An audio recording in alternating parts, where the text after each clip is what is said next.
नमस्कार, India first news देख रहे हैं आप और बेहद ही खास मुद्दे को लेकर आपका दोस्त आशुतोष हाजिर हो चुका है। जी हां, चीन और ताइवान में जिस तरह से संघर्ष बढ़ता नजर आ रहा है, उससे क्या विश्व युद्ध के बादल पूरे संसार में मंडरा रहे हैं। अमेरिका को चीन सीधे चुनौती दे रहा है और यह बहुत ही कम ऐसा देखने को मिलता है। और जिस तरह से हमने रूस में देखा कि अमेरिका ने यूक्रेन को सपोर्ट देने का वायदा किया था, लेकिन खुलकर वो सामने नहीं आया। अभी भी रूस और यूक्रेन के बीच में सीधी जंग छिड़ी हुई है, लेकिन अमेरिका युद्ध भूमि से नदारद है। तो क्या ताइवान का भी हाल यूक्रेन जैसा ही हो जाएगा? चीन ताइवान पर हमला कर देगा और अमेरिका उसको सपोर्ट देने का वायदा कर पीछे हट जाएगा? क्या अब माना जाए कि अमेरिका पूरी तरह से खोखला हो चुका है, वो सिर्फ गीदड़ भपकी देता है? और अगर ऐसी स्थिति है तो क्या हम ये मान ले कि अब एशिया में चीन का सिक्का चलने वाला है या फिर कुछ और होने वाला है? इन तमाम सवालों को हम समझेंगे ज्योतिषी गणना के आधार पर। प्रसिद्ध ज्योतिषाचार्य आचार्य राजेश जी हमारे साथ मौजूद हैं। आचार्य जी, सबसे पहले आपका बहुत बहुत स्वागत है। धन्यवाद। आचार्य जी, आपने वर्ल्ड वॉर पे लगातार सीरीज इंडिया फर्स्ट पर प्रसारित की है और लगभग 3 साल पहले ही आपने बता दिया था कि क्या कुछ आने वाला है, होने वाला है। उस वक्त मुझे याद है कि मैं आपसे पूछता था कि क्या वाकई में संभव है, क्या इस तरह के घटनाक्रम होगा, क्या विश्व का पूरा भूगोल जो है, पूरे की पूरी राजनीतिक जो पृष्ठभूमि है वो पूरी तरह से चेंज हो जाएगी, वर्ल्ड ऑर्डर चेंज हो जाएगा? और वो बातें उस समय बड़ी हैरान कर देती थी, लेकिन आज जो कुछ घटित हो रहा है वो लगभग उसी दिशा में जा रहा है जो भविष्यवाणी आपने की थी। दर्शकों, मैं चाहूंगा कि आप वो भविष्यवाणियों के लिंक्स भी आचार्य राजेश जी के चैनल और इंडिया फर्स्ट पर आप देख सकते हैं। उसके डिस्क्रिप्शन पे भी हम आपको लिंक दे देंगे, आप उसे जरूर देखिएगा। लेकिन आज की इस एपिसोड में जानना चाहेंगे आचार्य जी, मौजूदा जो संघर्ष है उसका परिणाम क्या कुछ निकलेगा? इसके परिणाम में आशुतोष जी देखा जाए तो निकलना यही है। मैं तो शुरू से बोल रहा हूँ 2019 से, जैसे ही 17 नवंबर 2019 की जो तारीख थी, इस दिन वायरस लीक हुआ था, उसी दिन से ही विश्व युद्ध की शुरुआत हुई है। क्योंकि विश्व युद्ध एकदम तेज़ी से तो नहीं होता है, धीमे धीमे उनके सब चरण चलते जाते हैं। और जो देश जिस तरह से आगे बढ़ता है या जिस कूटनीति से आगे बढ़ता है या जिस धूर्तता से आगे बढ़ता है, वो फिर उसी चीज़ों से मारा जाता है।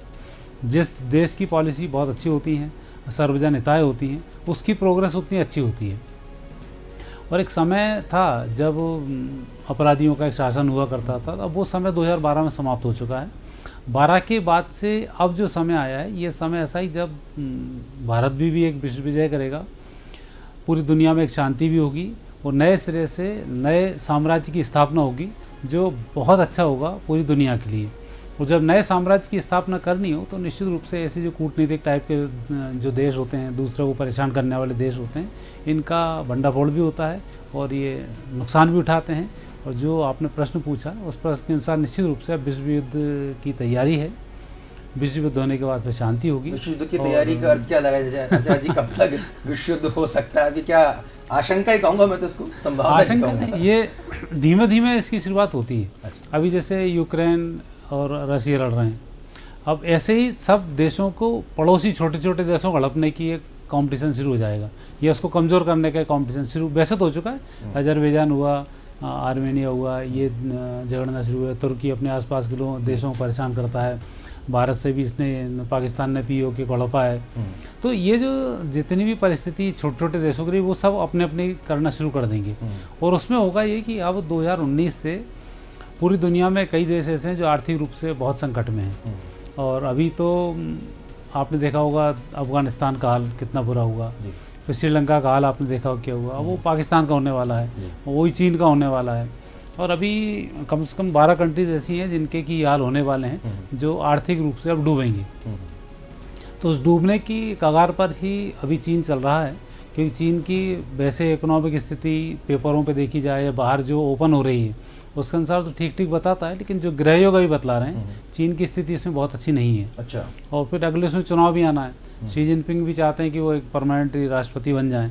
तो ये एक अंदर की इच्छा होती है कि हमें क्या क्या करना है, और उसके अनुरूप फिर सारे काम करते हैं। और जब परिस्थिति कहीं बिगड़ जाए तो देश की जनता को कंट्रोल करने के लिए सबसे सही बात होती है कि देश की जनता को युद्ध की ओर धकेल दो, ताकि उनका दिमाग सीधा युद्ध और खुद शांति की तरफ चल जाए। तो ऐसा अब चाइना करने वाला है, क्योंकि उसकी स्थिति अब बिगड़ रही है। बिगड़ती स्थिति में वो क्या करता, तो कहीं ना कहीं पड़ोसी से झगड़ेगा। और ये जो झगड़ा होगा, अभी तक जैसे कह सकते हैं कि यूक्रेन में अमेरिका ने प्रॉपर साथ नहीं दिया, जो एक दिखाई दे रहा है, लेकिन इसमें ऐसा नहीं है। अमेरिका की वहाँ भी प्लानिंग थी, वो सफल रहा। अच्छा। और यहाँ भी आगे वो सफल मतलब रहेगा। अमेरिका ने जो किया वो पूरी प्लानिंग के वो अकॉर्डिंग पूरी किया, वो प्लानिंग डरा नहीं था। डरा नहीं था वो। अच्छा। हाँ, उसने इस युद्ध को लंबा खिंचवाने में ही रूस को आर्थिक रूप से नुकसान पहुंचा दिया। ये रूस को उम्मीद नहीं थी कि, हालांकि रूस यूक्रेन पर कब्जा कर लेगा, ये परिस्थिति उसके यहाँ बन जाएगी, लेकिन तब तक रूस काफ़ी नुकसान झेल चुका होगा और आगे जो स्थिति बनेगी तो वहाँ रूस बहुत ज़्यादा कुछ नहीं कर पाएगा। अच्छा। तो इस लाइन पर मतलब आप ये कह रहे हैं कि अमेरिका ने पूरी रणनीति के तहत ही सिर्फ उकसाया, लेकिन युद्ध क्षेत्र में नहीं उतरा। हाँ। उससे रूस कमजोर हो गया। अब जब चाइना को अमेरिका जब आमना सामना होगा, जैसे कि आप बता रहे हैं, उस समय रूस की स्थिति बहुत ज्यादा स्ट्रांग नहीं रहेगी। स्ट्रांग नहीं रही है। और फिर दूसरा ये हुआ कि जब ये जो युद्ध होगा चाइना की कुंडली और ताइवान की, यदि कुंडली को देखा जाए तो ये चाइना बहुत तेजी से अटैक करेगा।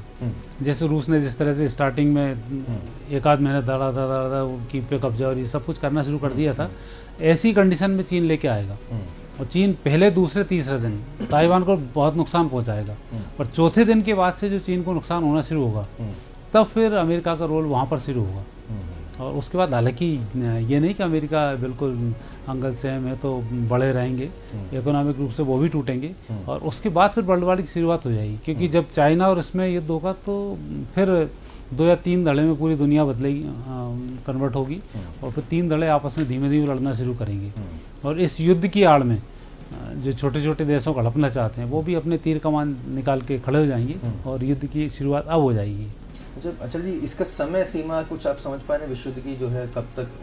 अगर विश्व युद्ध की परिकल्पना जो हमारी रही है वर्ल्ड वॉर 1 वर्ल्ड वॉर 2 को देखकर, वो ये कि गोले बारूद और हवाई जहाज, लड़ाकू विमान और पनडुब्बियाँ, तो क्या वो जो दृश्य जो है वो क्या वाकई में चरित्रार्थ होने वाला है? होने वाला तो कब तक? ये इसकी शुरुआत चाइना और इसी युद्ध से होगी। अच्छा, ये कब तक होने? ये अब इसके अगस्त के बाद से इसमें अब चांसेस जल्दी ही, और लंबा टाइम इनका बचा नहीं है। क्योंकि अभी मुझे लगता है जो मैंने गणना की है उसके अनुसार जून 2019 से 36 तक का जो समय है ये चाइना के लिए वो ठीक समय नहीं है। और 23 फरवरी 22 से 20 फरवरी 2023 तक ये बुध में केतु का समय होगा, जबकि चीन आपा खो बैठेगा और आनन फानन में कुछ ना कुछ निर्णय लेगा और उसमें ये स्थिति बनना शुरू हो जाएगी। समय फिर से बताइए आचार्य जी। 23 फरवरी 22 जो निकल चुकी है तब से शुरू हो रहा है और 20 फरवरी 2023 ये बुध में केतु का समय है। यहाँ चीन गलत निर्णय लेगा और उसमें वो फिर उलझता जाएगा और आर्थिक रूप से 2023-24 में चीन काफ़ी नीचे पहुँच चुका होगा। और इस समय में ही यदि हम ताइवान को देखते हैं तो ताइवान की कुंडली के योग 2012 से 2022 तक, अक्टूबर 22 तक, ये समय इनके लिए बहुत अच्छा है। अच्छा। हाँ, यदि अभी इनका विवाद शुरू होता है अक्टूबर 22 से पहले तो ताइवान निश्चित रूप से इसको इतना नुकसान पहुंचा देगा कि चीन उसकी कल्पना भी नहीं कर पाएगा कि वो किस ओर मूव कर चुका है। और यही स्थिति यदि वर्ल्ड वाइज देखी जाए तो फिर ये चाइना के 6 टुकड़े कराने वाली स्थिति इसमें बन जाएगी। तो वहाँ जाकर जो युद्ध शुरू होगा धीमे धीमे वो फिर वर्ल्ड वार की तरफ बढ़ जाएगा। अच्छा, जब चीन और ताइवान के बीच में अगर युद्ध होता है, दो बहुत ही सीधे प्रश्न हैं, तो क्या अमेरिका इसमें खुलकर सामने आएगा या परोक्ष रूप से जैसे रूस यूक्रेन युद्ध में हमने अमेरिका की भूमिका देखी वैसी रही? इसमें यूक्रेन युद्ध में अमेरिका शामिल तो रहा क्योंकि उसने खुद के हथियार दूसरे देशों के थ्रू यहाँ भेज दिए। चीन रूस को उसने इतने समय तक उलझा के रखा क्योंकि इसमें अकेली यूक्रेन में दम नहीं थी कि इतने दिन तक वो टिक जाता। तो वो टिकाना भी अमेरिका का एक अच्छा रोल रहा है और ये अधिक दिन तक खिंचता तो आर्थिक रूप से अमेरिका और कमज़ोर होता जाता है। इसलिए सारी स्थिति अमेरिका भी चीन को उकसा रहा है, वो चीन भी इस कोशिश में लगा हुआ है कि ताइवान की तरफ जितने भी आंखें निकाल सकें या तरेर की बात कर सकें, तो उसमें लगा हुआ है। पर परिस्थिति अंतोगत्वा युद्ध की तरफ ही जा रही है। अमेरिका इसमें खुलकर आएगा। हाँ, पर सेना नहीं भेजेगा लेकिन अपने हथियारों को पूर्ण रूप से इस्तेमाल करने की इजाज़त देगा और उसमें युद्ध बड़ा गंभीर होगा। अमेरिकन हथियार को ताइवानी सेना चलाएगी। और ये आना अब शुरू बहुत जल्दी, क्योंकि फरवरी 2022 से ऐसा योग बना है तो फरवरी 22 से उन तैयारी में लगे हुए हैं और अगस्त का जो समय आता है इस पूरे अगस्त तक इस तैयारी में होंगे। अभी का जो समय है ये चीन अपने हथियारों को आगे बढ़ा रहा है और चीन की स्थिति बनती है, लेकिन जो सितंबर से स्थिति बनेगी फिर अमेरिका वहाँ पर एंट्री करना शुरू कर देगा। इस युद्ध में जो शुरू होगा चीन और ताइवान के बीच में, अमेरिका का आ गया, उसका चौथा कौन सा मुल्क हो सकता है जो इस युद्ध में कूदेगा? इस युद्ध में फिर जो परिस्थिति बनेगी वो युद्ध की स्थिति नहीं बनेगी। उस स्थिति में फिर ये होगा कि चीन को कैसे तोड़ा जाए, और उसमें फिर युद्ध शुरू होगा। जैसे जापान के भाग में जो चीन का हिस्सा था, जापान उसको खींचना शुरू कर देगा, भारत भी तिब्बत की तरफ आगे बढ़ना शुरू कर देगा। अभी जो क्वाड देश बने वो भी अपने अपने जो भी इसकी दादागिरी के अनुसार जो इसने क्षेत्र कब्जा किए हैं वो सब अपने अपने क्षेत्र को वापस लेना शुरू कर देंगे, और उसमें फिर पूरा खेल ऐसा होगा कि जो विश्व युद्ध की स्थिति बनती है वो पूरा चीन को सेंटर्ड हो जाएगा, और रूस भी उसमें शांत बैठेगा, क्योंकि चीन को तोड़ना एशिया की शांति के लिए बहुत आवश्यक है, ये हर देश समझता है। अच्छा। और यही इसकी प्लानिंग का हिस्सा बनेंगे कि उसके 6 टुकड़े, चीनी चाचा को चारों ओर से तमाचा 6 टुकड़ों में विभाजित होगा वो। 6 टुकड़ों में विभाजित होगा। ये भी एक हमारी थंबनेल में तो कुछ और आपको दिख रहा है, लेकिन नई भविष्यवाणी कि 6 टुकड़ों में विभाजित होगा चीन, ये बड़ी भविष्यवाणी यहाँ पर आचार्य राजेश कराचार्य जी बहुत ही संक्षिप्त में आपसे जानना चाहूंगा, इस पूरे घटनाक्रम के दौरान भारत की भूमिका क्या रही? भारत की भूमिका तटस्थ है। भारत बड़े सामान्य और कूल तरीके से इसमें रहेगा, और कूल तरीके से सारी व्यवस्थाएं करेगा, और जो जो परिस्थिति निर्मित होती जाएगी उस गंभीर परिस्थिति का भारत धीमे धीमे फ़ायदा उठाएगा। हालांकि भारत की नीयत फ़ायदा उठाने की नहीं है, लेकिन जब विवाद शुरू होगा तब सामने वाला मुल्क ही भारत को परेशान करने की स्थिति में आएगा, और फिर उसका जो परिणाम होगा वो फिर सही नहीं होगा, तो भारत उसमें विजय करेगा। परिणाम सही नहीं होगा। हाँ। अच्छा, तो चीनी चाचा के झोले में जो वो भिखारी अंकल बैठे रहते हैं पाकिस्तान, उसका क्या होगा? इनका अब खेल खत्म होने वाला है। जो भी श्रीलंका में होगा वो कभी भी इनके साथ हो सकता है कि वहाँ की आवाम उन पर चढ़ाई कर दे, और बचे कुछ इमरान खान थे जो उसको इतने दिन तक ले आए। अब ये जो सरकार चल रही है उतने दिन तक नहीं खींच पाएगी जी, और स्थिति निश्चित रूप से भयानक होने वाली है वहाँ भी।